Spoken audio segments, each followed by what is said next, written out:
नमस्कार सगळ्यांना। पल्लवीज किचन स्टोरीमध्ये आज आपण बघणार आहोत महाराष्ट्राचा झणझणीत ठेचा। जर तुम्हाला माझी रेसिपी आवडली तर चॅनलला लाईक, शेअर आणि सबस्क्राइब करायला विसरू नका आणि त्याचबरोबर बेल आयकॉनला सुद्धा क्लिक करा, म्हणजे जेव्हाही मी नवीन रेसिपी टाकेल तर त्याचे अपडेट तुम्हाला लगेच येईल। आज आपण टमाटर घालून ठेचा बनवणार आहोत। खूप छान रेसिपी आहे, तुम्ही नक्की ट्राय करा। चला तर मग सुरू करूया रेसिपी।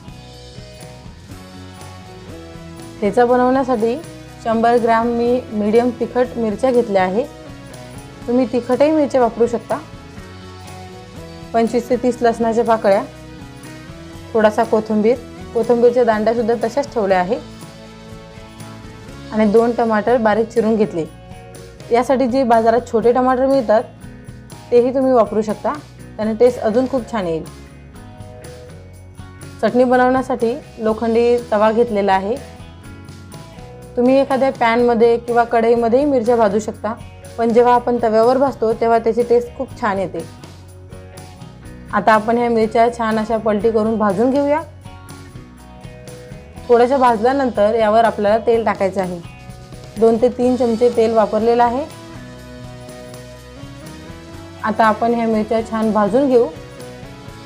यावेळेला झाकण ठेवून ह्या मिरच्या आपण भाजवणार आहोत, जेणेकरून तेल टाकल्यानंतर मिरच्या जेव्हा फुटतात तर ते आपल्या अंगावर उडणार नाही।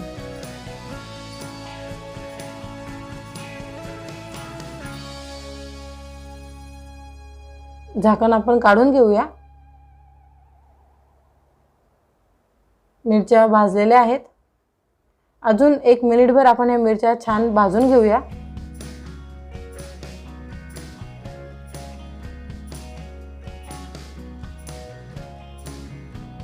सगळ्या मिरच्या भाजून झाल्यानंतर आपण या प्लेटमध्ये काढून घेऊ।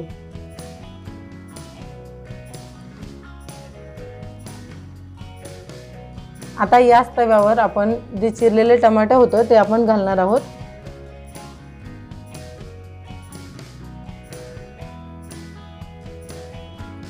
एक मिनिटभर आपण हे टमाटर अशा प्रकारे हलवत परतून घेऊ।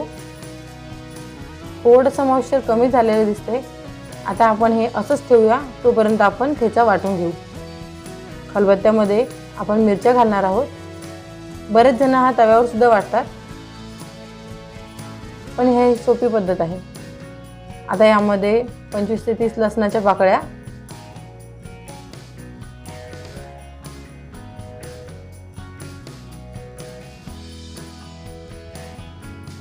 कोथिंबीर घालणार आहोत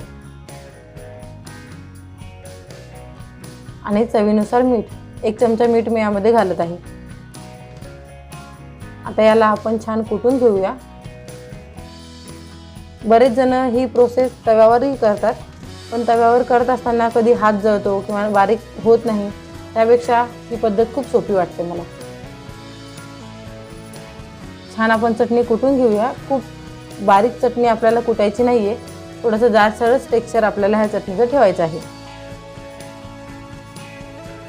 तुम्ही बघू शकता अशा प्रकारे चटणी कुटून घ्यायची आहे। चटणी कुटेपर्यंत आपलं टमाटर छान नरम झालेलं आहे, यातलं मॉइश्चरही जळून गेलं आहे। आपण टमाटर अशा प्रकारे साईडला करूया। मध्ये थोडी जागा करून त्यामध्ये तेल टाकणार आहोत। 3 ते 4 चमचे मी यामध्ये तेल टाकलेलं आहे। आता यामध्ये आपण ही वाटलेली चटणी घालूया।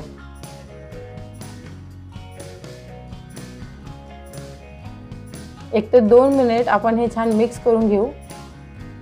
चटणी आणि टमाटर एकमेकांमध्ये छान मिक्स झाले पाहिजे।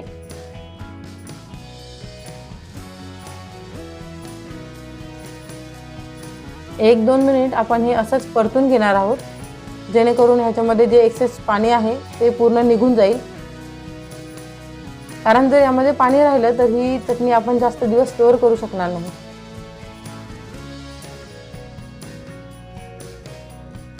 1 ते 2 मिनिट आपण ह्याला छान शिजू देऊ। आपली चटणी रेडी आहे। तेलाचं प्रमाण यामध्ये तुम्ही कमी किंवा जास्त करू शकता, पण जास्त तेल ह्या चटणीसाठी खूप छान आहे।